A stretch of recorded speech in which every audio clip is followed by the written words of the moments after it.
Hey guys, today we are going to talk about drop shadows. We are going to go into the drop shadow basics, and we are going to do it all in under 9 minutes. We might even make it under 8.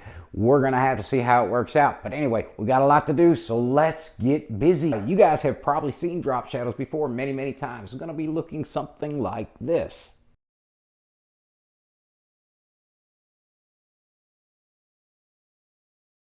Now, don't be this guy and do it like this.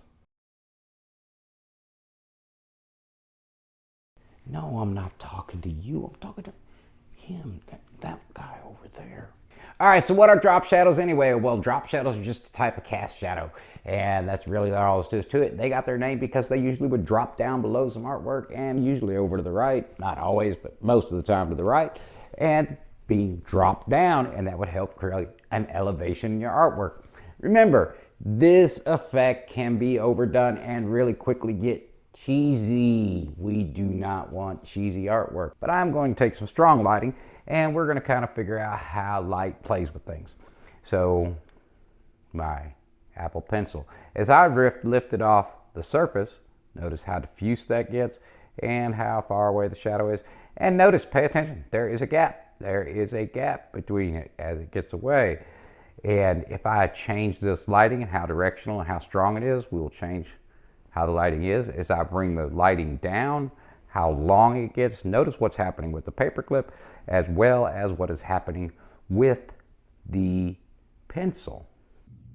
Now, if we had large blocks like this, of course, there would be no gap, and these lines would probably need to be crisp. Anyway, if the next part seems a little bit too easy, I'm going to be working on the spider and I'm going to be working on the tribal flames here. So you might want to skip forward. If you're scared of spiders, you might not want to skip to the end though, right? Oh, kind of scary right there. Let's get back to work. So quick tape off. If you had something that was really close to the surface, that is, of course, there's not going to be a gap. You're really close to the surface and it's a large item. You may want to really fine line. You might want to have to tape it off like that. And that is always going to be dependent on how far off the surface it is. And will look something like that. Now, if you had a thinner line, such as this, of course, and you were far away from the surface, you would probably just be able to put in a little bit of a blur to create your shadow. All right, so are you catching on yet? There are going to be just a few principles that you need to remember. One is going to be the direction of light, of course. Two is going to be the intensity of the light. Three, mind your gap. As I was showing you, when you have something that's thin, it may have a gap between the shadow and the surface depending on how far it is off the surface. Sometimes it should, sometimes it shouldn't, based upon both the size of the object, the distance it is off the surface, and the direction of light. Anyway, let's move into the next thing, guys. Okay, so if you're dealing with a complicated shape, then here, depending on how far you are off the surface, you may not have a gap. But when you get over to the tip, you would. So when you're working on something like this, come back from your tip and then come back, make sure you fill this section because it's thicker. If you had a shadow here, let's fill that in a little bit, it would not have a gap because there'd be no space between the shadow where the shadow is formed.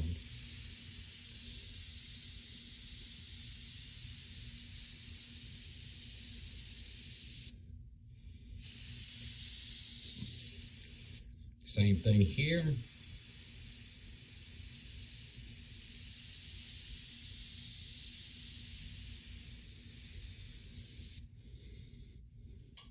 And then down here, of course, you'd be where it's thick.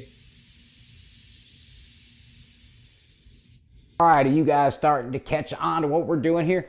I bet you guys are, because my viewers are much more awesome than I am. Anyway, I want to show you a little slice of cheese right here, and then we're going to have another example after that, so don't run off. All right, now that you've seen how I'm doing that one, don't be this guy that comes in here and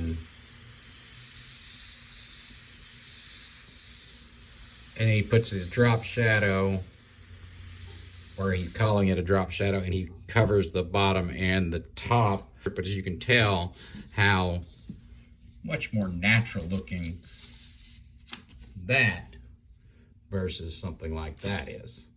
Are you following me? Are you following me? Well, if you're not, you should be. Remember, guys, hit that subscribe button and ring that notification bell. Now would be a great time. And let's get back to work because we got a lot to do. All right, guys, we are going to get ready to get into the spider now. And as we go into the spider, things to keep in mind.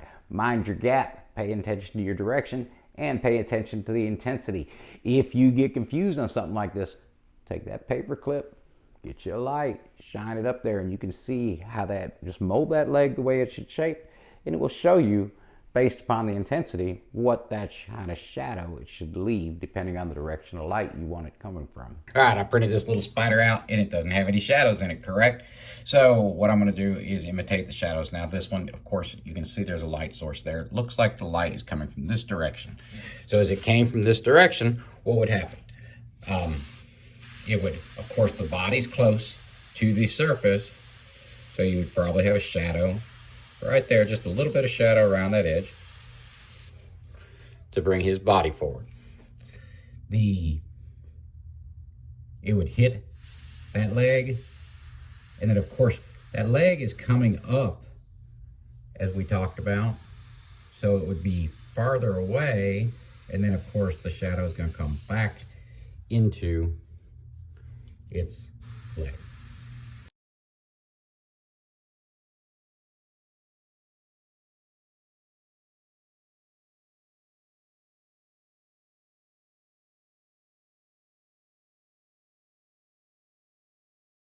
All right, guys, I am Bill Kennedy with the Airspace. I appreciate you stopping in today, and I'm going to get ready to get out of here. And remember, save the cheese for your burger.